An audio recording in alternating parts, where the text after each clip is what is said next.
सक्तवसुली संचालन 19 वर्षाखालील मुलांच्या आशिया चषक क्रिकेट स्पर्धेत भारतानं वैभव सूर्यवंशीच्या 150 शतकी खेळीच्या जोरावर UAE संघासोबत 434 धावांचं आव्हान ठेवलं आहे।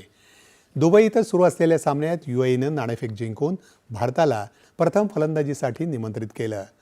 कर्णधार आयुष मात्रे 4 धावा करून बाद झाल्यानंतर वैभव सूर्यवंशी आणि ॲरॉन जॉर्जनं दुसऱ्या गड्यासाठी 220 धावांची भागीदारी केली। वैभव सूर्यवंशीने चौफेर फटकेबाजी करत 171 धावा ठोकल्या। त्यानंतर ॲरॉन जॉर्ज आणि विहान मल्होत्रा या दोघांनी प्रत्येकी 69 धावा केल्या। भारतानं निर्धारित षटकात 6 गड्यांच्या मोबदल्यात 433 धावा केल्या। शेवटचं वृत्त हाती आलं तेव्हा UAEच्या 35 षटकात 6 बाद 135 धावा झाल्या होत्या। काँग्रेसचे ज्येष्ठ नेते आणि माजी